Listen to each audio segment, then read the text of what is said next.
Well, we streaming now, man. All right. Okay, everybody. Thank you all for joining us today as we try to get this platform and this technology going. We're already 2 minutes into it. I know we're having some technical difficulty, but we're going to get on with the show right now. I'm Anthony Bolling with the Anthony Bolling Group, and today I am so excited to be coming to you live streaming to share with you a great story, some great news. I can barely contain myself. I'm more excited than any of you all normally are expecting of me. I am joined here today with my son, Absalom Bolling, who has, if there's a drum roll, I don't have all the sound effects and all yet. If anybody out there want to help me with this podcast and stuff that I'm doing, please come and help my brother. But here it is with the Absalom Bolling. Absalom Rohan Bolling has earned and been accepted as a walk-on to the University of Memphis D1 football program. Hey, give it up for him. Give it up for him. All right. All right. And we are so proud. We are so excited to have Absalom here with us today, streaming live from Memphis, from the University of Memphis, to tell us his story. Before we get into his story, I just want to let Absalom come on, introduce himself, say a few words, and then we're not going to keep y'all long. Just like the minister say, I just got a word for you. But I'm gonna let him get in here and get a couple words in before I just bust. Come on, Absalom. You gotta speak up. You gotta get closer or speak loud. I can hear you. Are you on your phone or your computer? Okay, well, I can barely hear you.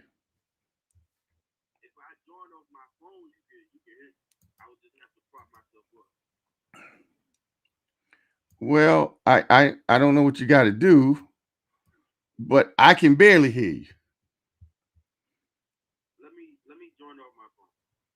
You want to join off your phone? Okay, well, come on back off your phone if that's it, because I can hear you. Can you hear me?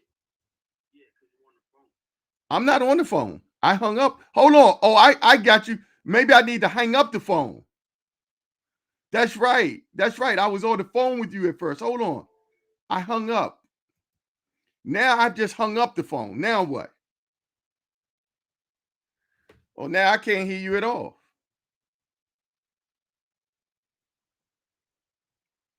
Okay, now I can't hear you at all. Okay. All right, guys. So while he goes and tries to come back in, let me just start telling you about this journey of Absalom Bolling.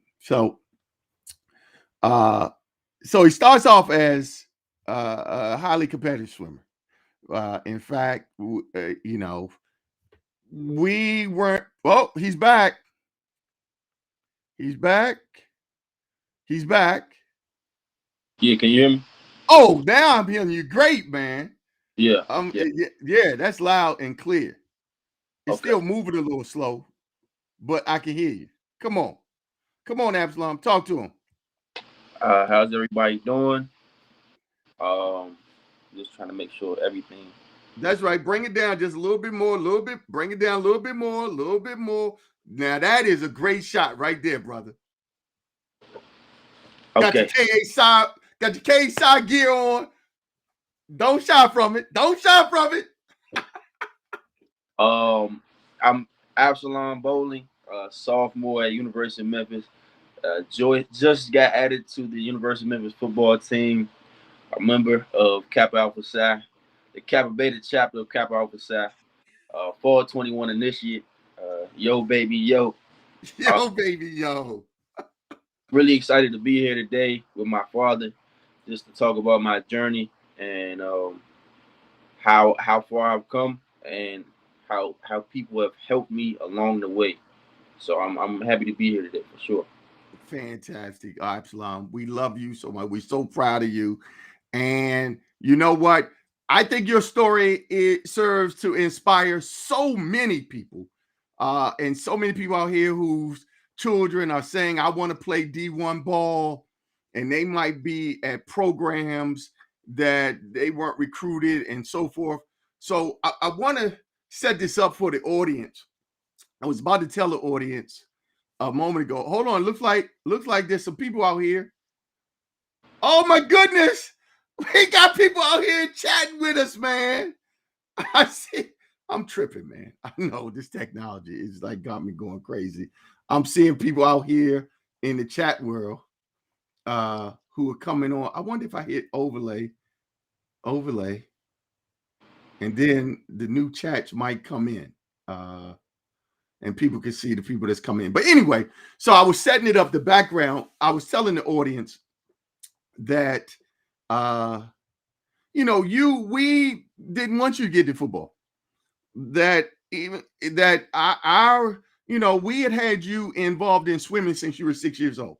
And we were pushing swimming because we're like water doesn't hit back. And so we held you out as parents, out of organized football until about the 10th grade, until high school, until you got to McKinley High School. And tell the people about how you felt about that, about being held out of football, your desire to play football, but instead being in swimming. Tell people what is that like as a kid, from a kid's perspective? Well, I remember y'all actually let me play 1 year Pop Warner at Beacon House before I started swimming, and you didn't like how my health was getting at that age, at that level. I was a bigger kid, wasn't getting the workout and the conditioning and the training that you needed to see for me to stay with the program. I was just gaining too much weight and not keeping it and not getting it off. So you decided to put me in swimming to help try to fight that obesity, that those chains of obesity that you talk about so often, uh, just so that I could be a healthy kid and have a healthy start in my life. So once you took me from football and put me in swimming when I was 6, I kind of never really looked back. I made swimming my own sport. As you know, I was a ranked young swimmer in the PBS swimming league for multiple years. Had a great career swimming with DC Wave. Shout out to them for sure. But yeah, I never really looked back until I got right in 10th grade at Tech. A couple guys on the football team approached me, said I should try out, said I should play. So I went out there, and from the weight room to the field, I just fell in love with it again. Uh, so looking back on it, I would say I feel like it was a great decision to go back to the sport, come back to the sport, but always appreciative of me being a swimmer from a young age for sure. Well, and you know what? And you did a great job at swimming. In fact, by your senior year at McKinley, and when you graduated, you were DCI AA Swimmer of the Year. So I know you're modest, and that's why I'm here to let people know you were a ranked, highly competitive swimmer and the number one the swimmer of the year your senior year. And so you're right. We did get you involved in swimming because we were concerned about trying to break the chains of childhood obesity. I'm a big guy. Your mom's big. We big people. We biggins, and you kept to that regiment. And so you go to McKinley. I graduated from McKinley. Your sister graduated from McKinley. We like McKinley. You're at McKinley. Now you're playing ball. And you're playing ball there for a couple years, and you come to your senior year. And let's be honest, McKinley Tech, it's my alma mater. I love them to death. I'm proud about them. But the fact is that it is a small school. I mean, they're not known for football. I mean, it's McKinley Tech. It's a technical institute now. And athletics is particularly football It's just not a priority there at McKinley. Parents who are sending their kids to McKinley are not sending them there to play football. Am I right? That's a fact. That's a fact. That's a fact. Okay, but that is still aside. You play, and you all play. You play a couple years. You all make some noise. You do your thing. You don't win no championships. Fine, but you come to your end of your senior year. Tell the people about the recruiting. Who's recruiting a senior at McKinley Tech High School 2 years ago? Talk to me. The recruiting at McKinley, they did what they could, but it was not at a high level. It was not consistent, and overall, if you wanted to get recruited, especially in my class of 2020, you had to go and get out there yourself and send your film off, send your stats off, go to get different camps. I remember you and me traveling across the DMV area, going to camps, trying to get our names out there because nobody was really coming to us. So it was a struggle. And in my senior year, right after the regular season ended, I didn't have any offers. I didn't have any offers coming out of high school. I mean, coming out of that full first season, going into the playoff, no offers really. So I knew I had a passion for the game, and of course, when you were a young kid, 18, 17, 18 years old, you look on social media, you look on YouTube, you see people playing Division I ball, you think you can do it. And me and my teammates and my class were like, this school might not be the thing that helped me get into a Division I, but I think I can play Division I ball.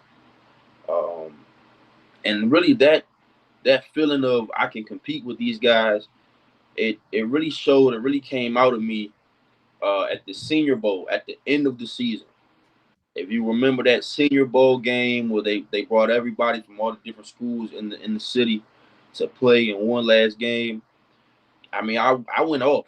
I went off. I was playing linebacker, more of a defensive end type thing, and I think every time I stepped out there, I got a sack. I finished the game with about 5 or 6 sacks, 4 or 5 forced fumbles. I was doing my thing, and I did it on a big stage, or a big stage compared to the stages I've been on. So that for me kind of helped me believe in myself going into that winter season. After that, I was like, hey, I think I can do it. I think I can do it. And you know what? And you touched on some important life lessons there, Absalom. You talked about how, in spite of the fact that you're at a small program and there was no Division I football programs recruiting you, period, point blank, zero. And truth be told, your coaches were like, hey, you really are a D2 Capital program, right? Yeah. Now, you mentioned some of the other supplementation that your parents was doing. We was traveling. You said we traveling DMV. We did a lot, and this is for out to the audience about what it is that we did to try to support your interest in football. We did send you to IMG, to the camp down in Florida, down in Brittenton. Yep. Right? Yep. That summer before your senior year, IMG.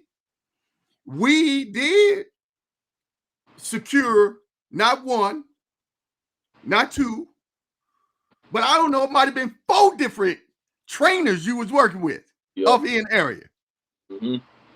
Big name I mean, there was trainers, we went, all of them, right? I mean, shout out to the trainers. We're not trying to give them no credit on the show right now.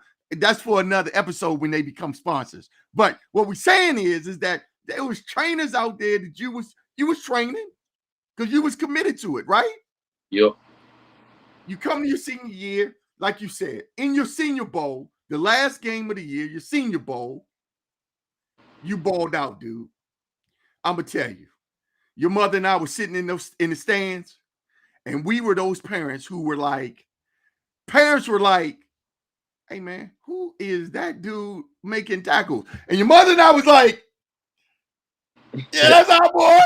That's our. That's Absalom Bolling on the tackle. Absalom, but we all thought after that game, okay, this is probably it, right? Yeah.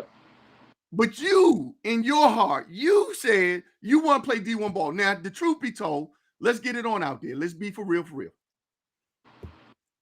You did get three scholarship offers to play D2 ball. Yes. Yes. Right? Got Some D2 program did offer you some money. Right. And it wasn't like I was just coming out there with absolutely no recruitment opportunities. No, that's not the case. And for those parents out there that's listening, I want you to know, hey, you trying to get your kid in school, your kid saying he want to play football. Some D2 programs are saying, hey, man, here's some money for your son. And your son is saying, what is your son saying? I can go higher. I can play better. I can go bigger. I can go bigger. And I'm thinking as a parent, you can go bigger. Dude, it's a D2 program right here ready to give up some money. And you talking about, yeah, but now let's reflect on that for a moment. For the high school kids out there and for the parents who are suspecting that you was jack crazy, like I was. Let's be honest and let's reflect back for a moment. For real, Absalom. For real. As a parent, I'm suspecting that you are suffering from peer pressure and a desire to be D1, and that D1 represents success. D1 ball represents success. Now, it is true, just for all transparency, everybody, I did play D1 ball at the University of Virginia. I mean, there's no surprise why this shirt is on here today right now. Okay, everybody know I played at the University of Virginia, D1 ball, and everybody also knows my story. The lightning struck me. I only played 1 year high school ball, and then I get a full ride to the University of Virginia, and I ball out. Everybody know that history and that story. And that's what you live with your whole life because you were subjected to University of Virginia and Georgia Tech and that environment, right? Okay, so we think peer pressure is what was driving you to want a D1 experience. Talk to us about what was really going on and why the D1 was so important to, as you say, a 17-year-old in high school.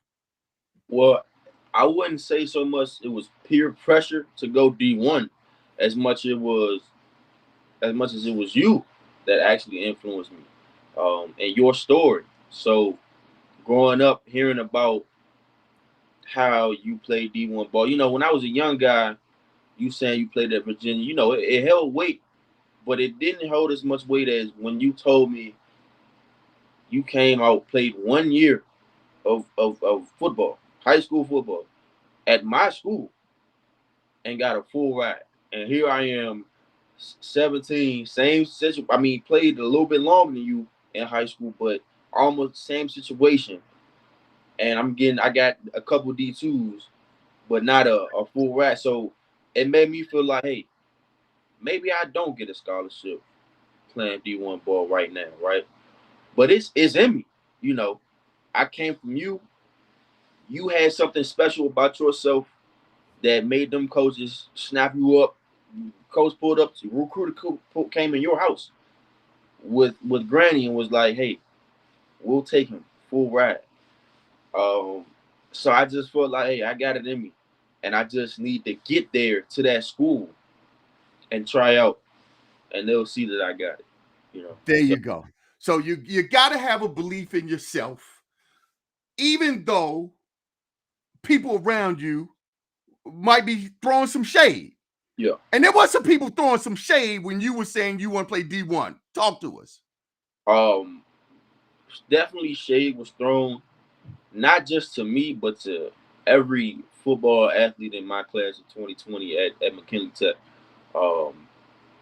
We didn't, like you said, no championships and went to the playoffs twice, got knocked out, and we already in the lower league in the city. So people are not expecting anything from us. People aren't. They're not. It's tech. You know what I mean? Like you were saying, it's tech right now. It's nothing special about these guys. And so the students in the school, they was like, y'all might as well hang it up the cleats. Y'all. That's about what it is. And I'm saying that nicely. You know what I mean? So for for us, the guys that knew in their hearts that they was dogs, that they was ballers for real. Um, they they just had to keep believing, and they had to find opportunities where they could find them. And shout out to my roommate Charles Richards, who's over there right now. He played with me. I've known him since ninth grade in high school. And Charles, he was one of those guys that wasn't recruited either, and he was in my class. And I remember spring semester of high school, senior year, we were sitting in the college office at Tech at school, and I was like, Charles, we got to go somewhere big, man, because I just know we can do it. And I remember on YouTube on my lunch break sitting with him watching Memphis highlights. I'm watching Memphis football playing in the Cotton Bowl the season before that against Penn State. And I'm seeing these guys, they're underdogs, and they're balling. They fighting. They're not expected to win. They're fighting. I mean, they ended up losing the game, but I felt like, hey, that's a program right there. And from there, we did more research because we're looking up schools we can get into. Um, as a family, we're trying to figure out where I'm going to go, and I got accepted into Memphis along with a couple other schools that had Division Ones. And I was like, "Hey, Charles, let's go to Memphis. Let's go to Memphis.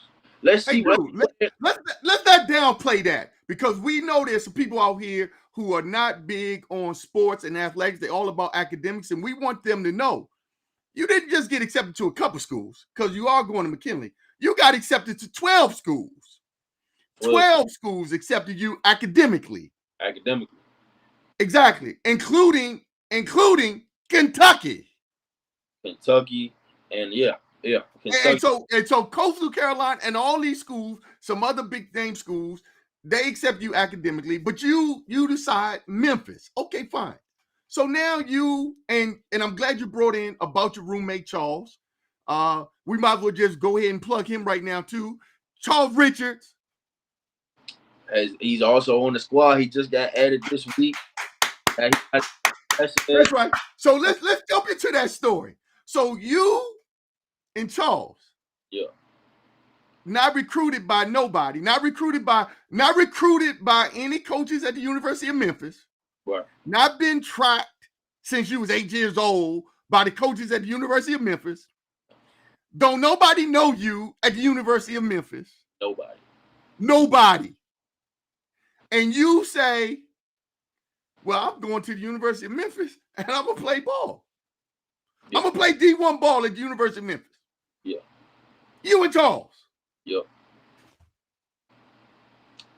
I mean, where does that come from? I mean, come on, man. You 17, you say, I'm going to play ball at the University of Memphis. Don't nobody even know me. It really came from nowhere, and it was a long shot. It was a long shot. But coming from where we come from in the city, if you got a dream, if you got something that you want to do, you just don't let nobody stop you from going for it. And I had belief in myself and my brother, really, that we just had something special within us. That's why I got a lot of pride about DC, growing up in DC, because really, no matter where you grow up, you just learn that you can't let nothing stop you. You just got to go for it. You just got to go for it. No matter what's in front of you, no matter who's in front of you, you just got to go for it. And then playing at Tech helped me even solidify that even more. Like, I just got something in me that nobody else really has.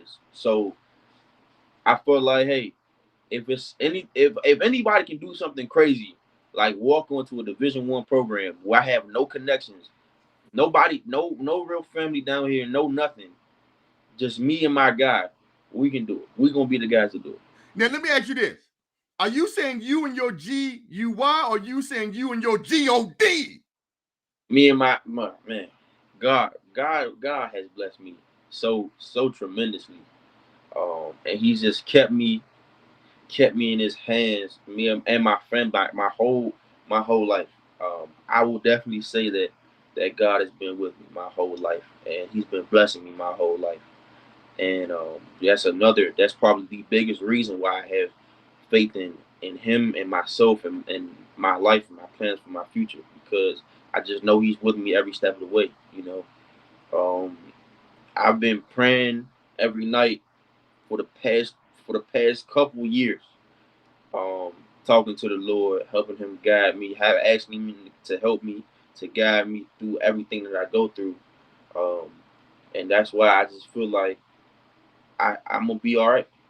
I'm gonna be all right. That's right. Now let's talk about that. So you get into University of Memphis. Fine. You enroll into the school. Okay.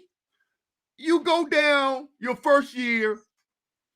I'm sorry. What's your first year? What year is that? 2020. 2020. Pandemic. Man, pandemic. Nothing to laugh about. Has been the worst thing here our world has experienced. Your first year away from home, college, University of Memphis. First of all, the people down in Tennessee, they still had that campus wide open. You know how I know? Because they took my money. They took my money because you ain't had no scholarship. You had no scholarship. You didn't take that scholarship money to go D2. So this is coming straight out of my pocket. I'm just saying, thank you to, what's that program we go to? DC what? Shout out. DC Cab, DC Tag. DC Tag. Shout out to DC Tag. Thank you very much. But this ain't in-state tuition we paying. We out of state. But that's aside. That's my ism. Okay, that's okay. That's me. Calm down, Bolling. This ain't about you. It ain't your show today. Okay, this is you down in Memphis. Your first year. You in the dorm. Tell me about dorm life your first year for you and your roommate from high school, Charles. Tell me about that. It was dead. It was quiet. It was dead. It was quiet. I mean, the campus was open, but that was when the pandemic had first hit. So everybody that would have been there out and about, they was either back home, where they were from, or they was in their dorms, quiet and alone and secluded. In fact, talking about back home, because the school allowed you to go virtual for that first semester, that fall semester. And Charles, in fact, was where? Charles wasn't even with me my first semester. So I told my guy, Charles, let's go down here together. And we've been talking about it, getting the rooms together. And about a week before we're about to leave for school, Charles is like, yeah, I can't come no more. I'm not coming no more. He's safe though. I'm like, what? So I'm down here completely. I'm by myself. There's nobody else with me. It is just me in a room with just me. I got a TV. I got some snacks. I got a campus card, and that's what I got.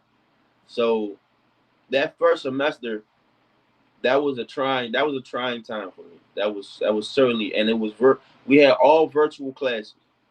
So I would go a couple So days. hold on, let me see if the audience gets this straight. You away from home, not for the first time. I mean, you've traveled. You've been involved with other organizations. You've traveled the country. You worldly. We'll get into that on another podcast about how many places you have traveled and been to. Dubai, Abu Dhabi, Egypt, Rome, Ethiopia. Okay, that's another story. You well traveled is the point. But you away from home for college First semester, fall, you in a big dorm room. You think it's going to be you and your boy.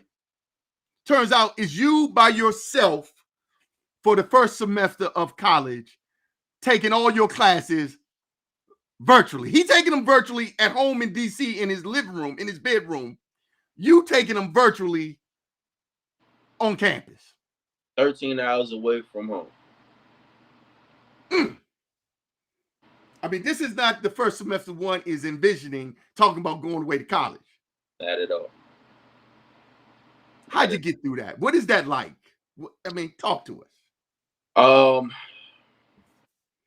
look back on it, and I look back on it a lot. I reflect on where I've come from, where I've been a lot. And that semester, I don't know. I just don't know really how I got through, other than the Lord was on my side, because I would go days. I mean, unless I was going to the UC to get some food, or the cafeteria to get some food, I didn't have a car. I mean, I was in the dorm by myself all day. So I had to get out. I had that attitude though. I was gassed up coming from DC. I was like, I gotta make this happen. I gotta thrive. I gotta be successful. Gotta put on for my city, for my family. So I had to make things happen. I had to make connections, make friends with a couple of different neighbors, a couple of different people around campus. Shout out to Mr. Beasley. He's a noob down here. He helped me a lot in terms of getting to know the campus and having that support system while I'm down here. He was the first one. He was the first one, and he's still here with me. So shout out to him. Mr. Beasley, he's a Kappa brother? Yeah, he's a noob. He's a noob. Going through. Going through. Noob. That you met when you got down there. When I got down there, noob. So noob. Always looking out for a brother. The bond is strong. And that was before I. And you weren't even in the bond. All right, I was before I crossed, so he's just a. Well, I guess that's just off the break because I'm in the bond. Right. So. Okay. Fine. So you go through your first year. You're struggling. It's pandemic. It's virtual. You come back in the spring semester. You know, after your first year, you come home for Christmas break. You go back. It's spring semester. Charles comes down spring semester. Yeah. So now you got a roommate. That's fine. You're training. I mean, is there a walk-on tryout your first year? I mean, you're coming down to the school to play ball. I ain't heard nothing about balling in your first year. I mean, is there ball? What happened? What's going on? There was not a tryout first in 2020. There wasn't a tryout. No tryout. No tryout. No tryout. No tryout. Dude, you went to this school to play ball to try out, and you're saying your whole first year, I didn't even get an opportunity. You didn't even get a shot. That don't sound like love. I mean, you're not excited about that. How you feeling about that? Thinking about it because of the pandemic, which was unprecedented, which is still unprecedented right now. That was a big part of why they didn't have a tryout that first year. So how I was feeling at the time was, okay, it's fine. I get it. Pandemic, we're trying to stay safe. People are getting sick left and right. So I get it. No tryout. Next spring, next year, this year, 2021, this is when I hopefully schools, everything opens back up a little bit more, and they'll have a tryout, and I'll be ready. Well, let's talk about that. So last June, you come back to school, you start your second year, you come back in June, right after Memorial Day holiday. Memphis does have a tryout, don't they, for walk-ons? Yep. You and Charles go down and try out in last June. Paid money for a flight, paid money for a hotel. So school wasn't in? No. School is not in. You're at home. Yeah. You get a special flight down to Memphis. to be there for a 1 week tryout? 1 day trial. 1 day trial? Like it was like 8 hours of working out, training? Like an hour trial. 1 hour tryout in June. Yeah.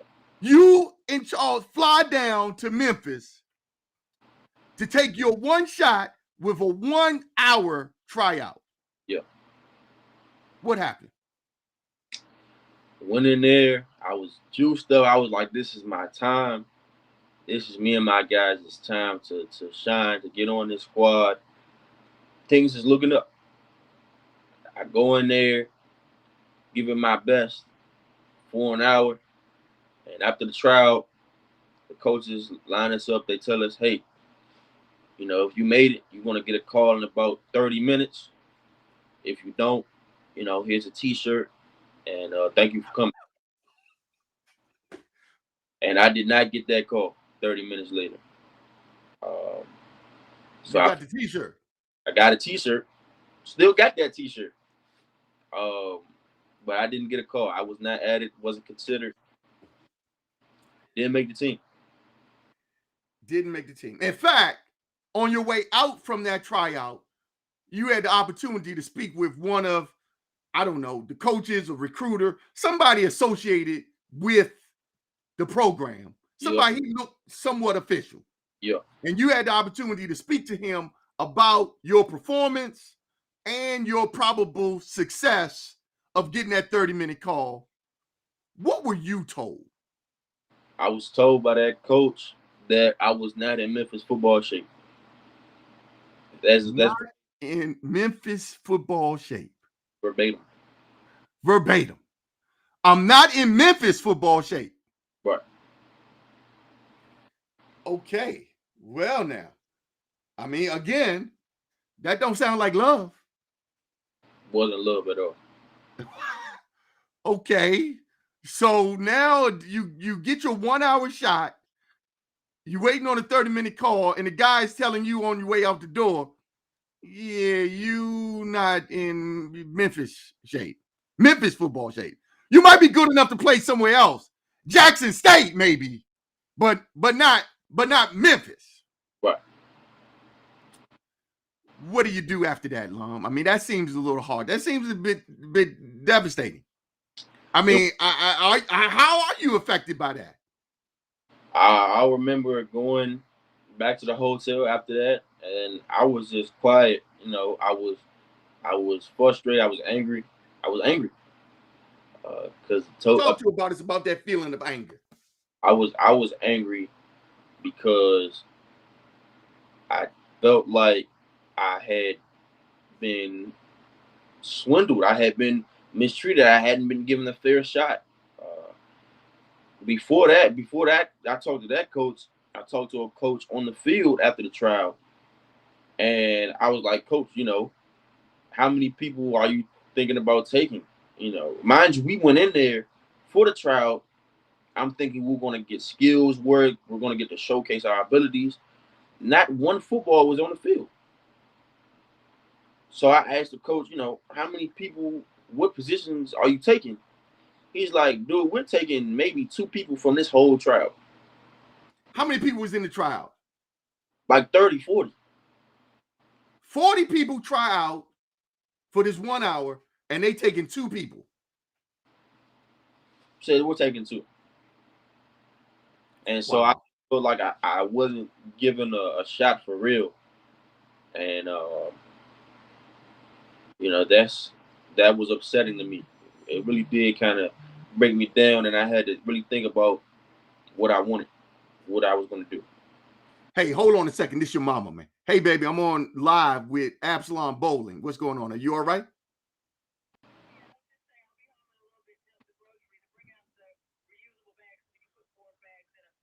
All right, I'll wrap this call up with Absalom about 10 minutes, and then I'll come out and get the groceries there. Thank you so much.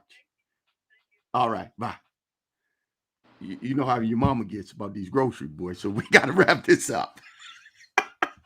So okay, so you're disappointed. You hurt. Do you think about leaving the University of Memphis? Is there some doubt? Do Do you think I made a mistake? Do you think this ain't the place for me? All of it, all of it, all of that, all of that, all of those emotions. I was feeling like, you know, I went out there, I set my sights on something, and I didn't obtain it. I didn't get it. You know, um, I had to really think about what I was going to do, and somehow, through talking with my family, talking with you, talking to the Lord, I said, hey, got to give it one more shot. And let me stay here one more year and give it another shot in the spring, so that I can see for real, whether or not I'm built or I'm cut for this or not. I mean, was there doubt about your level of effort before, in light of what this coach dude said? I mean, did you do something more?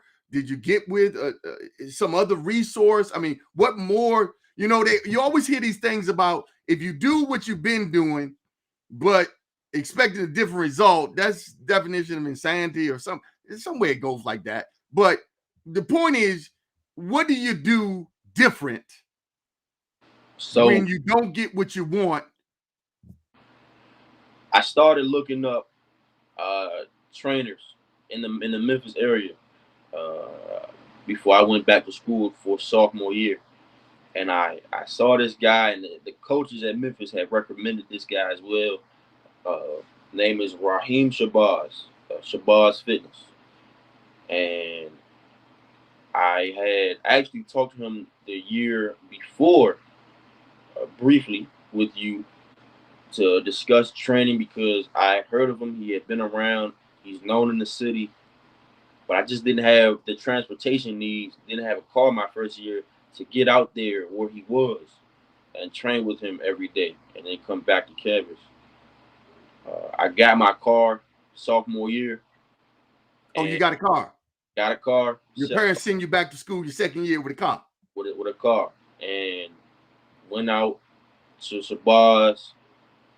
After he hadn't been answering my messages on Instagram, I had to pull up on him unannounced. Pulled up on him unannounced. He was like, "Dude, what are you doing here? I seen your messages. I didn't respond. You can't just pull up here unannounced." I was like, "Coach, I understand. This ain't formal, but I got a dream. I got a goal, and everybody's saying you're the guy. You're the key. So that's why I'm here." And from there, he said he saw in my eyes that I had something that I was really trying to get done. And he got my information, put me on the schedule. I had to pay him for that first month or so, and I started training with him. And I had been training with, I still am training with him to this day. So you gotta seek out a resource to help you get to somewhere you're trying to go. Yep. And you're saying you gotta bum rush this resource, pay him to train you. So it was like he just came to your dorm, trained you at your convenience after class when it was convenient for you? No, he's not on campus at all. So I had to go out to Cordova, Tennessee, which is about 20-25 minutes outside of where I stay at, to get trained. Okay, well, that's 20, but he knows that you're a student in school. Yeah. So he probably let you come after class in the afternoons. Oh no, I had to pull up to the early morning sessions at 5:30 every day. 5:30 a.m. A.M. every day every day. to train. Yup. Well, good thing that was similar to your training that you were accustomed to as swimming, but wow, that's what it takes, huh? Yeah. So you're training with a trainer, you're going at 5 a.m. every day before classes start, before the day starts, and you're training for this last week. You're training for a day. I guess this last trial, similar situation. It's just 1 hour. Just you get your shot. Right. Really about 30 minutes.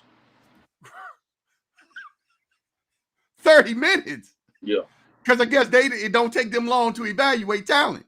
right. Tell us about coming into that day, man, getting ready for this 30-minute tryout. I I had been training with Shabazz. He had confidence in me and Charles from day one, uh, and so he told me just to go in there and be who I was, which is a baller, a dog, and somebody who deserves it. So I woke up on Tuesday morning of this week. I went out there, did my thing, was in shape, felt great, looked great, did everything right. And then on Wednesday or Thursday afternoon, I got that call from the coach saying, "Hey, we're gonna add you on the Memphis program. Welcome to Memphis football." Welcome to Memphis football, man. Welcome to Memphis football. Absalom Bolling. Hey, man, what a powerful, inspirational story and journey you have. I know there is so much more that the people want to know about you. We're going to continue to watch you and your growth and development as a young man. This is a story for the ages that's going to be out here inspiring other people, not only just at McKinley, but other programs out here where young people are saying, I want to do, but nobody else believes in me. And just with the faith of the Lord, you went out there and you made it happen.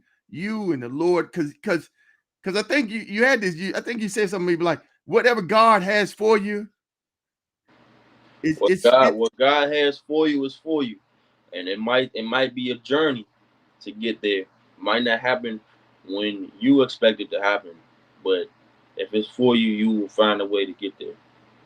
praise the Lord, my son. Thank you, man. And as we close, because I know you busy down here, young man. You got a lot going on, charitable. You mentioned that you had recently joined the Kappa Beta chapter of Kappa Alpha Psi Fraternity Incorporated, the greatest fraternity there is Greatest in fraternity in the world. in the world. And I was so proud to be down there to pin you. That was a proud day for me to have you come into this bond. And we are just so happy and proud of you, Absalom, the young man you are becoming. We've always known that there was greatness in you, and there is more of this, more that's coming, more that we can expect from you uh, in the coming days, months, and years of your life. I'm so happy for you. Uh, all praises for you and your success, man. I wish you nothing but the best. Thank you for sharing this time with us today, Absalom. In closing out, is there anything you want to share with the audience? Tell the people. I just want to say that I'm very, very thankful for both of my parents and my sister because they have really showed me unconditional love throughout all of this. There was plenty of times where I didn't want to hear what my father was talking about, didn't want to hear what my mom was talking about, didn't answer the phone, didn't pick up, just wanted to be to myself. But the advice and counsel and wisdom and love that y'all have showed me throughout these, especially these last 2 years, as I've stepped out here and I'm starting to experience life for real, it's been excellent, and I'm going to continue to make y'all proud. I'm going to continue to strive for greatness, and yeah, I'm going to continue to keep achieving. Well, thank you, Absalom. Brother, you know we proud of you. You know we love you. We are proud of you. And there ain't nothing you can do about that. So you keep being you, brother, and you keep living your life. It is your life, right? Right. It is your life. And so we want to close out, everybody. Tell you all, thank you so much for joining us here on the Chasing Gazillions podcast. I'm Anthony Bolling with the Anthony Bolling Group. We are going to be bringing you important information and sharing with you all kinds of stories on this platform going forward.